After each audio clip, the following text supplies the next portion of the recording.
से लद्दाख और दुनिया के कई हिस्सों में आसमान एक अनोखी रोशनी से लाल हो गया। आमतौर पर ये नॉर्वे जैसे ध्रुवीय इलाके के देशों में दिखती है। अरोरा बोरेलिस या नॉर्दर्न लाइट्स कहे जाने वाली इस रोशनी के पीछे वजह है सूरज से उठने वाला तूफान। हाल ही में आया ये तूफान बीते 2 दशकों का सबसे शक्तिशाली और सबसे खतरनाक सोलर स्टॉर्म है। आज भास्कर एक्सप्लेनर में जानेंगे आखिर ये सोलर स्टॉर्म क्या है, कैसे बनता है और पृथ्वी से टकराने के बाद ये कितनी तबाही ला सकता है। इंडिया टुडे की खबर के मुताबिक 7 मई से 11 मई तक कई ताकतवर सोलर फ्लेयर और कुल 7 कोरोनल मास इजेक्शन पृथ्वी की ओर बढ़े। इस दौरान 8 सबसे शक्तिशाली कैटेगरी यानी एक्स क्लास के सोलर फ्लेयर देखे गए।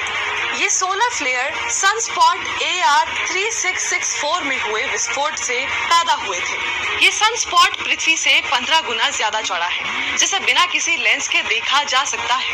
नासा के साइंटिस्ट के मुताबिक सभी CME एक ही साथ धरती पर पहुंचे, जिसके चलते साल 2003 के बाद 11 मई 2024 को अब तक सबसे ताकतवर सोलर स्टॉर्म आया। जियोमैग्नेटिक स्टॉर्म इंडेक्स में इसकी तीव्रता 9 थी। सोलर स्टॉर्म को समझने के लिए पहले सूरज की सतहों को समझते हैं। सूरज की 3 सतह होती है। सबसे निचली परत क्रोमोस्फेयर, जो हमें पृथ्वी से दिखती है, उसे फोटोस्फेयर भी कहा जाता है, और सबसे ऊपरी परत कोरोना। सूरज की चमकदार रोशनी की वजह से ये हमें नहीं दिखती, लेकिन सूर्य ग्रहण के दौरान या फिर खास यंत्रों के जरिए इसे देखा जा सकता है। इसी कोरोना पर कुछ घटनाएं होती हैं, जिनसे सोलर स्टॉर्म पैदा होता है।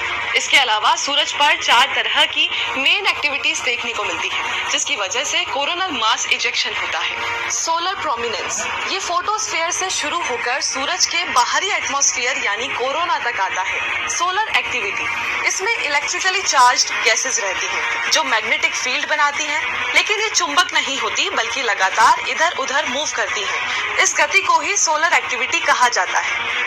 सनस्पॉट, मैग्नेटिक फील्ड बहुत ज्यादा होने की वजह से सूरज की अंदरूनी एनर्जी जहां रुक जाती है, वहां काला धब्बा सा दिखता है।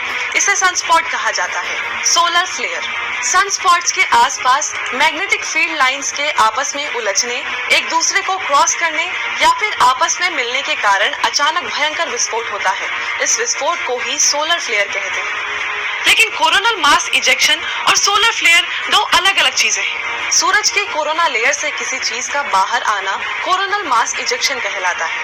ये दरअसल बड़े बड़े गैस के बल्ब हैं, जिन पर मैग्नेटिक फील्ड लाइंस लिपटी होती हैं। जब सूरज से एक CME रिलीज होता है, तो उसके साथ साथ स्पेस में सूरज के करोड़ों टन चार्ज्ड पार्टिकल्स भी रिलीज होते हैं।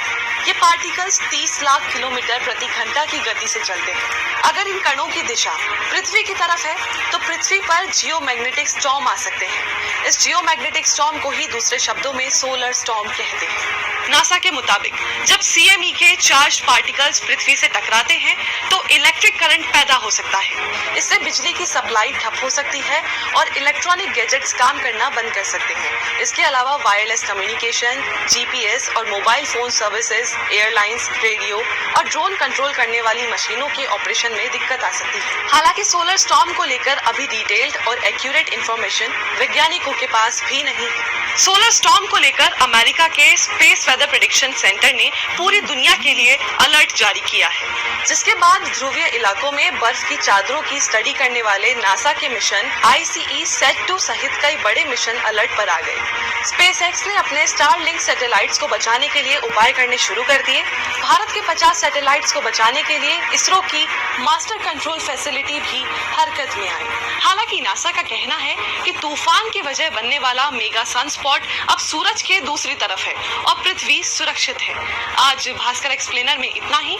ऐसे ही और भी वीडियोस